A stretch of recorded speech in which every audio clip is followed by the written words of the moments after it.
Assalamualaikum warahmatullahi wabarakatuh. Hello everyone. Today we're going to explain about rancangan kurikulum dan silabus. So we are from fourth group, and I am Fitri Siti Nur Azizah. So I'm not alone. I'm with my friends are Ines Cynthia and Marwah Fauzia. So let's get started to the first material is curriculum. Will be explained by me.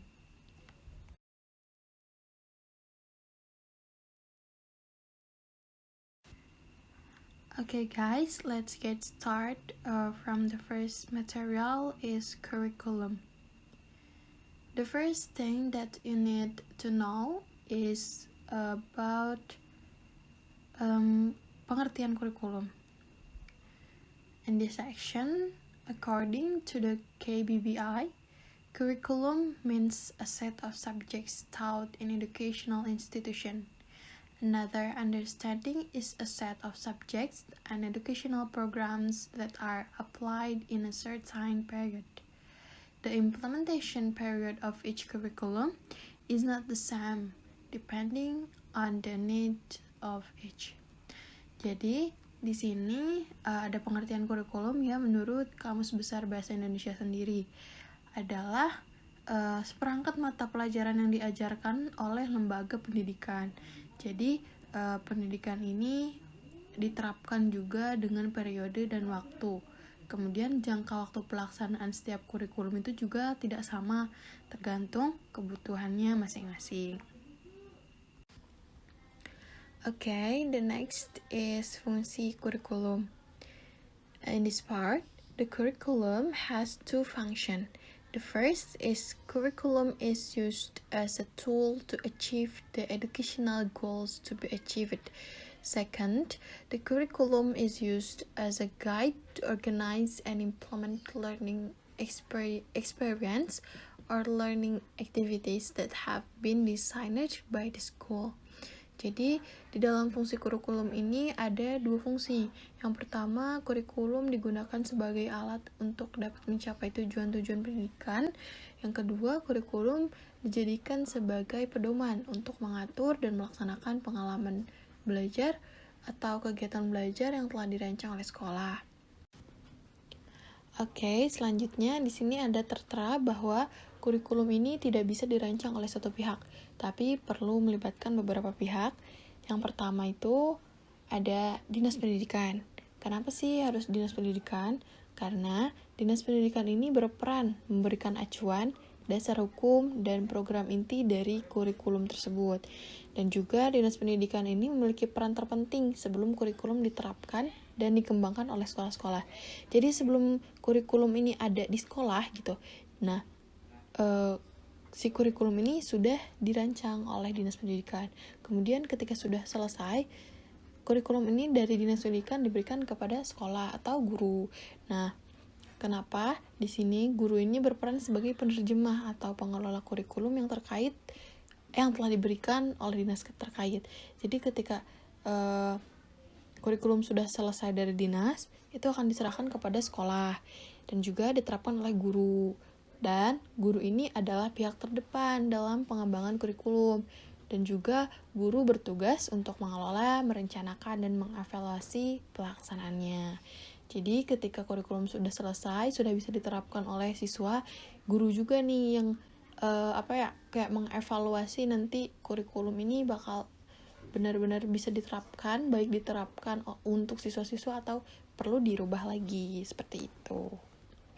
Langsung saja, materi selanjutnya will be explained by Ine. Baik, terima kasih kepada Fitri Siti Nur Azizah yang telah memaparkan materi sebelumnya. Di sini saya Ines Cynthia akan memaparkan materi yang selanjutnya, yaitu tentang komponen kurikulum. Lalu apa sajakah komponen-komponen yang harus ada dalam kurikulum? There are 3 curriculum components, and the first is purpose, The objectives contained in the school curriculum can include two objectives. They are school objectives and field of study objectives. School goals include all aspects of knowledge, skills, attitudes, and values that are expected to be possessed by graduates. Nah, jadi komponen kurikulum itu ada 3. Yang pertama adalah tujuan. Tujuan yang terdapat dalam kurikulum sekolah dapat meliputi 2 tujuan, yaitu ada tujuan sekolah dan tujuan bidang studi atau mata pelajaran. Nah, tujuan sekolah ini meliputi semua aspek pengetahuan, keterampilan, sikap, dan nilai-nilai yang diharapkan dapat dimiliki oleh semua muridnya, juga para lulusannya. Nah, tujuan ini sering disebut juga sebagai tujuan institusional atau tujuan kelembagaan. Nah, kemudian yang selanjutnya adalah tujuan bidang studi atau mata pelajaran. Tujuan ini merupakan penjabaran tujuan institusional yang meliputi tujuan kurikulum ke dalam tujuan instruksional yang terdapat dalam setiap bidang studi atau mata pelajaran. Nah, jabaran tujuan bidang studi akan tampak dalam dokumen kurikulum seperti garis-garis besar program pembelajaran atau GBPP atau standar isi yang memberi arahan tujuan dari bidang studi atau mata pelajaran tersebut. Nah, the next or the second is contents. The contents of the curriculum program are all materials that will be given to students in teaching and learning activities in order to achieve goals. The content of the curriculum covers the types of fields of study and the program content of each field of study. Kemudian, komponen yang kedua adalah konten atau isi dari kurikulum tersebut. Nah, isi dari program kurikulum adalah segala materi yang akan diberikan kepada peserta didik dalam kegiatan belajar mengajar dalam rangka mencapai tujuan yang tadi telah disebutkan yang pertama. Nah, isi dari kurikulum mencakup jenis-jenis bidang studi atau mata pelajaran dan juga isi program masing-masing bidang studi tersebut. Penentuan jenis bidang studi atau mata pelajaran dilakukan dengan merujuk pada tujuan instruksional sekolah.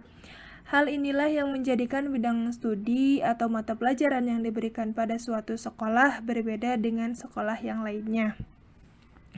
And the last is strategy. The strategy in this case refers to the strategy of implementing the curriculum in schools, which relates to the way in which teaching, assessment, guidance, and counseling is carried out, the overall arrangement of school activities, the selection of teaching methods, and the use of learning media. Nah, yang terakhir yaitu strategi.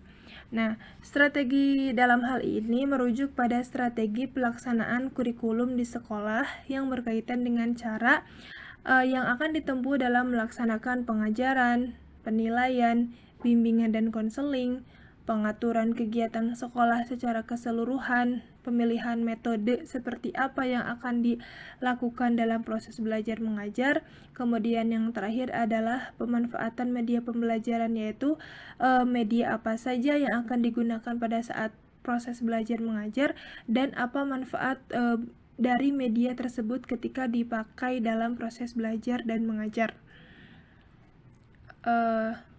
Sekian dari saya. Pemaparan selanjutnya akan dilanjutkan oleh rekan saya, yaitu Marwah. Kepada Marwah dipersilahkan. Kemudian yang selanjutnya ada perkembangan kurikulum pembelajaran bahasa Inggris dari masa ke masa. Jadi kurikulum ini mengalami perkembangan dari masa ke masanya, terkhusus untuk pelajaran bahasa Inggris sendiri. Yang pertama ada kurikulum tahun 1990.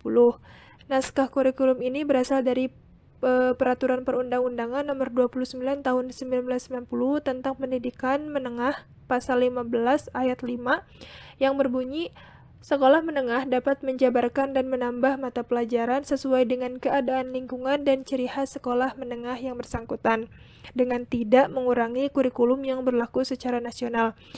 Kemudian ada juga pidato Presiden saat menyampaikan pertanggungjawabannya pada tanggal 1 Maret tahun 1993 yang berbunyi, pembangunan pendidikan nasional akan dilaksanakan secara lebih terpadu dan serasi sesuai dengan tuntutan pembangunan yang memerlukan berbagai jenis keterampilan dan keahlian. Nah, kemudian ada esensi dari kurikulum 1990. Esensinya yaitu ada 3. Yang pertama adalah pembelajaran yang beranjak dari suatu tema tertentu sebagai pusat perhatian atau center of interest yang digunakan untuk memahami gejala-gejala dan konsep lain, baik yang berasal dari mata pelajaran yang bersangkutan yaitu bahasa Inggris maupun dari mata pelajaran yang lainnya. Kemudian pada saat itu yaitu tahun 1990, bahasa Inggris termasuk pada muatan lokal. Jadi bahasa Inggris belum termasuk pada pelajaran wajib di sekolah tingkat menengah. Kemudian yang terakhir adalah jumlah jam pelajaran bahasa Inggris pada tingkat SMP atau MTS yaitu 3-4 jam per minggu. Sedangkan jumlah jam pelajaran bahasa Inggris pada tingkat SMA yaitu 4-6 jam per minggunya. Kemudian yang selanjutnya yaitu ada kurikulum tahun 2004 atau yang kita kenal dengan kurikulum berbasis kompetensi. Naskah kurikulum ini berasal dari Peraturan Perundang-undangan Nomor 25 Tahun 2000 Pasal 2 tentang kewenangan pemerintah dan kewenangan provinsi sebagai daerah otonom ayat 11 poin A yang berbunyi, penetapan standar kompetensi siswa dan warga belajar serta pengaturan kurikulum nasional dan penilaian hasil belajar secara nasional serta pedoman pelaksanaannya. Kemudian untuk esensi dari kurikulum 2004 ini yaitu yang pertama, pembelajaran bahasa Inggris berbasis kompetensi yang dijadikan sebagai pedoman. Seperti yang sudah disebutkan bahwa kurikulum 2004 ini merupakan kurikulum yang berbasis kompetensi. Jadi untuk pelajaran bahasa Inggris ini ada pedoman yang harus dicapai yaitu kompetensi dari siswa itu sendiri. Kemudian menekankan pada hasil belajar dengan adanya indikator yang harus dicapai.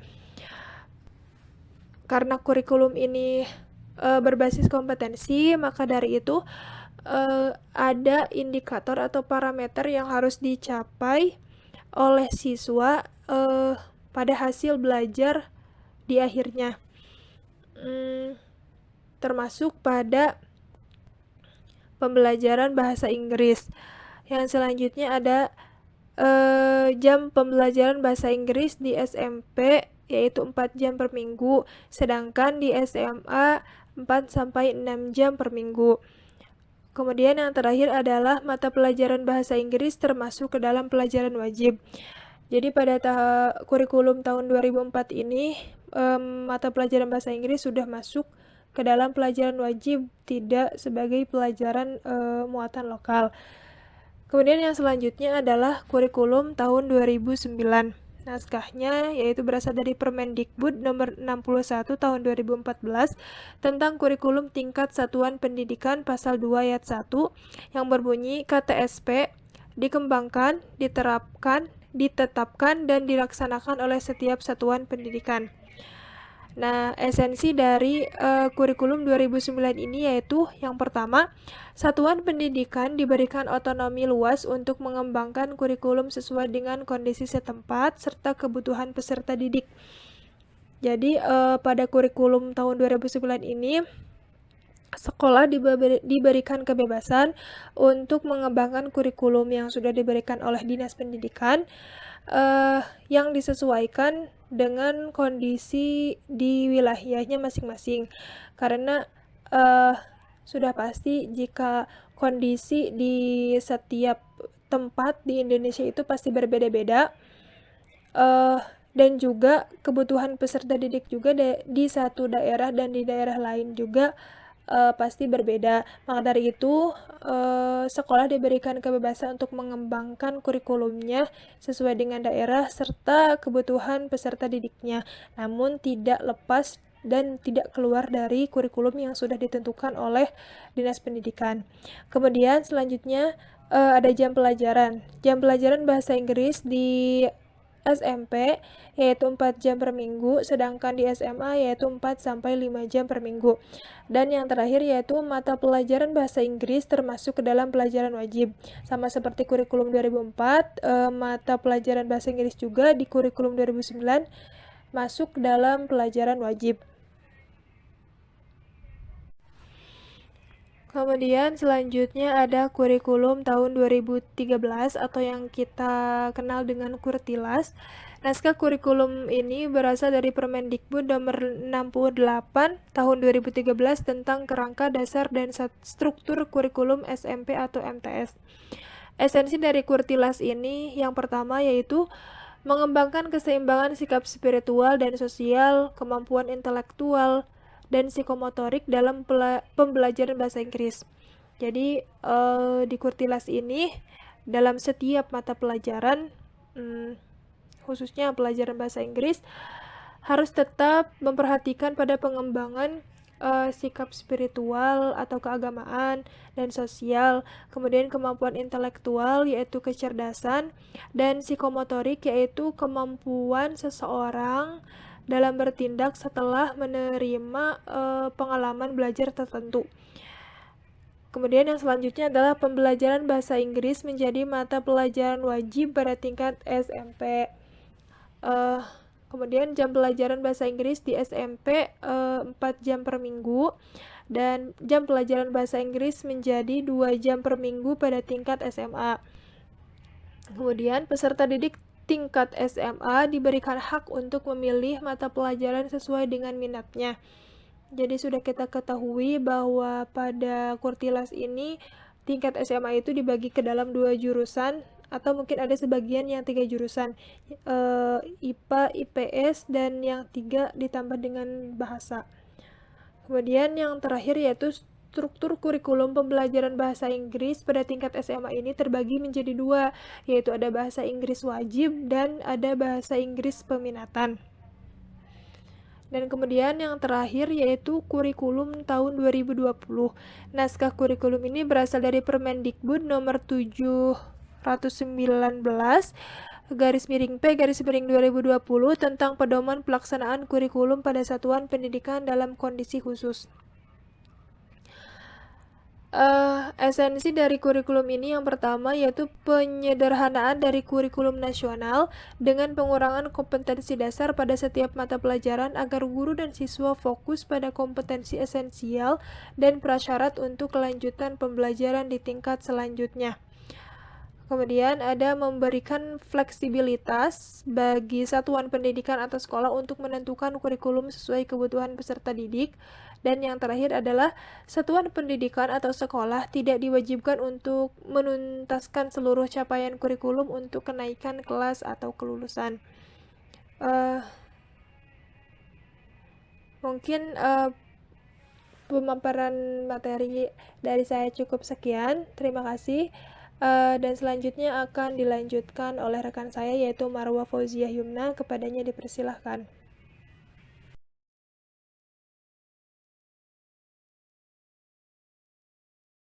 Syllabus. Secara umum, silabus didefinisikan sebagai hasil penjabaran kurikulum ke dalam materi pokok, kegiatan pembelajaran, dan pengembangan penilaian. Secara eksplisit tentang istilah kurikulum dan silabus, Yalden menyatakan seperti berikut. The curriculum includes the goals, objective, content, process, resource, and means of evaluation of all the learning experience planned for pupils both in and out of school and community through classroom instruction and related program. A syllabus is a statement of the plan for any part of the curriculum excluding the element of curriculum evaluation itself. Ada beberapa komponen dalam silabus, yaitu yang pertama kompetensi dasar. Kompetensi dasar mencakup sikap, pengetahuan, dan keterampilan yang harus dipelajari oleh peserta didik. 2. Materi pembelajaran. Komponen materi pembelajaran mencakup prinsip, konsep, dan prosedur pembelajaran yang relevan. 3. Indikator.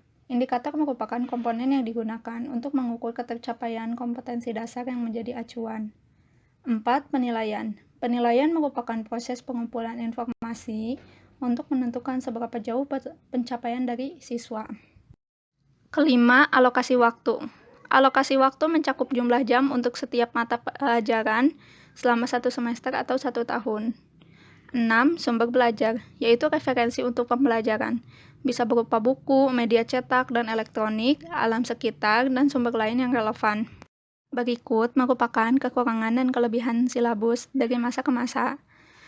Pada silabus kurikulum 2004, kelebihannya silabus yang disajikan mudah untuk dipahami.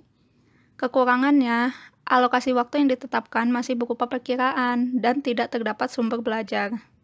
Kemudian pada tahun 2009, kelebihannya silabus lebih rinci dan teliti, kemudian guru diberikan kewenangan penuh dalam menyusun silabus berdasarkan kondisi peserta didik.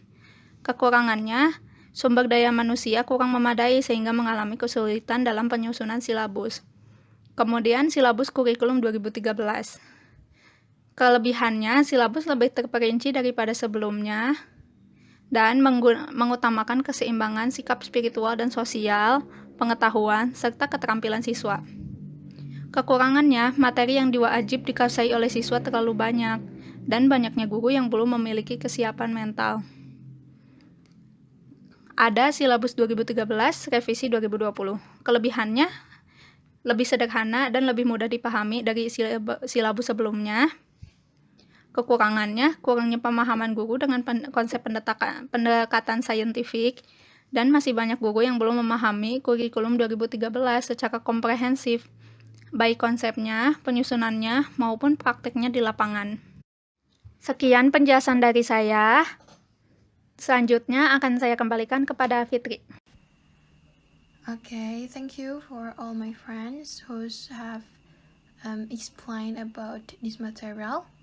So, I'd like to menjelaskan sedikit tentang rangkuman yang sudah kita jelaskan ya. Di sini ada pengertian kurikulum sendiri.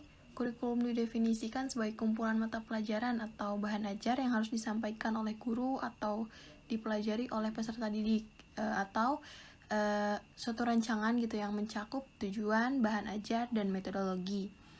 Kemudian kurikulum ini terbagi menjadi 3 komponen, yaitu tujuan, isi, dan strategi. Selanjutnya, penyusunan kurikulum ini ditentukan oleh 4 aspek, yaitu tujuan, isi, proses, dan evaluasi. Dan juga di sini ada pengertian silabus. Silabus itu merupakan penjabaran kurikulum ke dalam pokok materi, kegiatan pembelajaran, dan pengembangan penilaian. Di sini kurikulum dapat mencakup silabus, akan tetapi di silabus itu tidak dapat mencakup kurikulum. Dan kemudian penyusunan kurikulum juga ditentukan oleh 4 aspek, yaitu tujuan, isi, proses, dan evaluasi. I think that's all from our group. Thank you very much for your best attention. And the last I say, wassalamualaikum warahmatullahi wabarakatuh.